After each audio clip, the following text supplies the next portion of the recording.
আসসালামু আলাইকুম। সো আশা করি আপনারা সবাই খুব ভালো আছেন। তো আজকে একটা নিউ ইনফরমেশন নিয়ে আসছি ইএপি প্রোগ্রামে। তো ইএপিতে আমরা প্রতি মাসেই 5টা 10টা 15টা এরকম ভিসা করি, আপনারা জানেন সবাই। 2019 সাল থেকে আমরা কন্টিনিউয়াসলি উইদাউট আইএলসে ইংলিশ ফাউন্ডেশন প্রোগ্রামে আমরা কিয়ংডং ইউনিভার্সিটিতে ভিসা করে আসতেছি। তো প্রতি মাসেই ওদের কিছু চেঞ্জেস আসে, যে চেঞ্জটা সবার জানানো দরকার। তো ইএপি প্রোগ্রামে এটা মূলত আপনারা জানেন যে ইংলিশ ফাউন্ডেশন প্রোগ্রাম, যাদের আইএলটিএস নেই অথবা আইএলটিএস করার মতো মাইন্ডসেট নেই, সাউথ কোরিয়াতে যাওয়ার পরে আপনারা কি আইএলটিএস করবেন অ্যান্ড আপনি হাই ভিসা সাকসেস রেট চাচ্ছেন, এইরকম একটা প্রোগ্রামের ক্ষেত্রে ইএপি প্রোগ্রামটা নিয়ে আমরা কাজ করি। এটাতে উইদাউট আইএলটিএসে অ্যাপ্লাই করা যায় এবং সাউথ কোরিয়াতে গিয়ে আপনি আইএলটিএস পরীক্ষা দিতে পারবেন। শুধুমাত্র যদি বেসিক ইংলিশ আন্ডারস্ট্যান্ডিংটা ভালো থাকে তাহলে এই প্রোগ্রামের জন্য আপনি এলিজিবল। অ্যান্ড সেকেন্ডলি অবশ্যই আপনার একাডেমিক রেজাল্টের একটা রিকোয়ারমেন্ট থাকে। একাডেমিক এসএসসিতে 3.5 এবং এইচএসসিতেও 3.5 করে মিনিমাম লাগবে। তো নিউ চেঞ্জেসটা এবং নিউ রিকোয়ারমেন্টটা কী আসছে সেটা জানার জন্য আজকের এই ভিডিওটা। ইএপিতে এ মাসে আমাদের 6 জন ভিসা নাম্বার পেয়েছে, তারপরে তার মধ্যে 3 জন ভিসা নাম্বার পায়নি। তো ওই 3 জনের রিজনগুলো কী ছিল? 2 জনের ব্যাঙ্ক স্টেটমেন্ট উইক ছিল, ফাইন্যান্সিয়াল ডকুমেন্টস উইক ছিল, যে কারণে ওদের ভিসা নাম্বারগুলো আসেনি।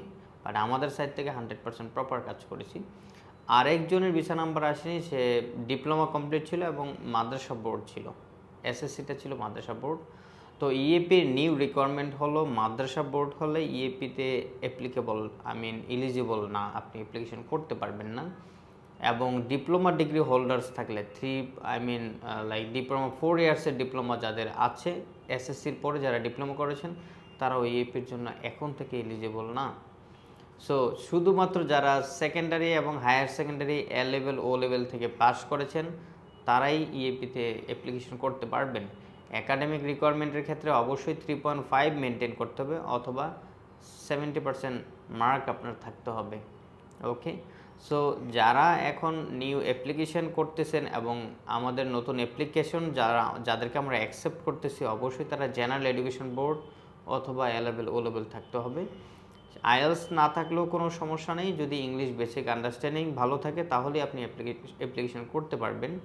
এবং অনলাইন ইন্টারভিউ হবে 2টা। আমরা যদিও আপনাকে ট্রেনিং দেওয়াবো, ওই ট্রেনিংয়ের পরও যদি আপনার ইংলিশ আন্ডারস্ট্যান্ডিং ভালো থাকে দেন আপনি এই ইএপি প্রোগ্রামে যেতে পারবেন। সো ইএপি প্রোগ্রামের সাকসেস রেটটা ডিপেন্ডস করে স্টুডেন্টসের ডকুমেন্টসের ওপরে। তো আমাদের স্টিল নাও সাকসেস রেট কখনো 80%, কখনো 90, কখনো 100%, কখনো 95, এরকমভাবে রেশিওটা চলতেছে। ইএপিতে অ্যাপ্লিকেশন করার জন্য ব্যাঙ্ক স্টেটমেন্টের রিকোয়ারমেন্টটাও নতুন পরিবর্তন এসেছে। এখানে শুধুমাত্র 3 মান্থস ব্যাংকে 18 থেকে 20 লক্ষ টাকা রেখে আপনি ইএপিতে অ্যাপ্লাই করতে পারবেন এবং ভিসা নাম্বার আসতে শুধুমাত্র 30 দিন সময় লাগে এখন থেকে। সো 4 মাসের মধ্যে আপনার ফুল প্রসেস আপনি কমপ্লিট করতে পারতেছেন উইদাউট আইএলটিএস ইএপি প্রোগ্রামে, এবং আপনার ভিসাটাও আপনি কনফার্ম করতে পারতেছেন সাউথ কোরিয়াতে। যদি কারো রেজাল্ট 4 পয়েন্টের নিচে থাকে এবং ইংলিশ অনেক ভালো থাকে, পাশাপাশি শুধুমাত্র 4 মাস বা 4.5 মাস ফ্লাইট সহ 4.5 মাস, তো ওভারঅল ভিসা নাম্বার পেতে যেহেতু আপনার ব্যাংকে 3 মাস টাকা রাখবেন আর 1 মাস ভিসা প্রসেসিং চলবে, টোটাল 4 মাস যারা 18 থেকে 20 লক্ষ টাকা রাখতে পারবেন আপনারা ইএপির জন্য এলিজিবল আছেন। তো যারা 6 মান্থ আগে ওয়েট করছিল, 7 মাস 8 মাস 9 মাস, এখন আর 7 মাস 8 মাস ওয়েট করা লাগে না, শুধুমাত্র 4 থেকে 4.5 মাসের মধ্যে একদম ফ্লাইট সহ আমরা কমপ্লিট করে দিচ্ছি ফুল প্রসেসিং সিস্টেমে।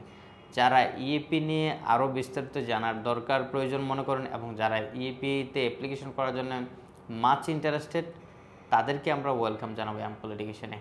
আর স্টাডি গ্যাপের আরেকটা বিষয় হলো, স্টাডি গ্যাপ এখন থেকে আমরা generally 3 years study gap accept করব। এইচএসসি কমপ্লিট করার পর থেকে 3 ইয়ার্স আমরা স্টাডি গ্যাপ অ্যাকসেপ্ট করব। যদি কারো 4 ইয়ার্স পর্যন্ত থাকে সেক্ষেত্রে অবশ্যই আপনার রানিং স্টুডেন্ট রানিং সার্টিফিকেট লাগবে। কোনো একটা ইউনিভার্সিটিতে আপনি রানিং স্টুডেন্ট হতে হবে। যদি আপনি রানিং থাকেন তাহলে আপনি এই 4 ইয়ার্সের গ্যাপ পর্যন্ত আমরা অ্যাকসেপ্ট করতেছি। তো জন্মসালের একটা বিষয় থেকে অনেকের বার্থ ইয়ার, জন্মসাল অনেকের দেখা গেছে বয়স অনেক 25-26, কিন্তু সে একটা স্টাডি গ্যাপে সে স্টাডি করেছে, সেই ক্ষেত্রে আমরা 2002 এক পর্যন্ত আমরা অ্যাকসেপ্ট করতেছি। 2001 পর্যন্ত যাদের জন্মসাল তাদের ফাইলগুলো আমরা অ্যাকসেপ্ট করব। যারা 2000 সালে আছে তাদের ক্ষেত্রে তাদের গ্যাপটা যদি 2024-এও আমরা প্রসেস করি তাদের এজ হয়ে যাবে 24। সেক্ষেত্রে অবশ্যই আপনি কোন ইয়ারে রানিং আছেন ইউনিভার্সিটিতে ওই ডকুমেন্টসগুলো প্রপার ডকুমেন্টস আমাদেরকে দিতে হবে এবং প্রত্যেকটা ডকুমেন্টস হতে হবে জেনুইন, কোনো রকমের ফেক ডকুমেন্টস আমরা অ্যাকসেপ্ট করি না। সো আশা করি যারা আমার এই ভিডিওটা দেখবেন এবং ইএপিতে অ্যাপ্লিকেশন করতে চাচ্ছেন নিউ চেঞ্জেসগুলো আপনারা মনে রাখবেন এবং সেই অনুযায়ী যারা অ্যাপ্লিকেশন করতে চাচ্ছেন অল্প সময়ে ব্যাংকে টাকা রেখে 3 থেকে 4 মাস বা 4.5 মাসের মধ্যে আপনাদের ফুল প্রসেসটা আমরা করে দিতে পারবো। তো যারা এই বিষয় নিয়ে কাজ করতে যাচ্ছেন ইন্টারেস্টেড থাকেন আমাদের অফিসে যোগাযোগ করবেন। প্রতিদিন সকাল 10টা থেকে 6টা পর্যন্ত এক্সেপ্ট ফ্রাইডে অ্যাম্পল এডুকেশন খোলা থাকে। তো আশা করি যারা ইন্টারেস্টেড আছেন অবশ্যই অ্যাম্পল এডুকেশন যোগাযোগ করবেন এবং স্টিল নাও আমাদের সাকসেস রেট অনেক ভালো আছে ইএপি প্রোগ্রামে। যারা ইন্টারেস্টেড থাকেন আমাদের সাথে যোগাযোগ করবেন। আর বাংলাদেশ থেকে ইএপি প্রোগ্রামে যত বেশি স্টুডেন্ট পাঠায় তার মধ্যে ample education one of the highest number of student send করছে। আজকে পর্যন্তই। আসসালামু আলাইকুম।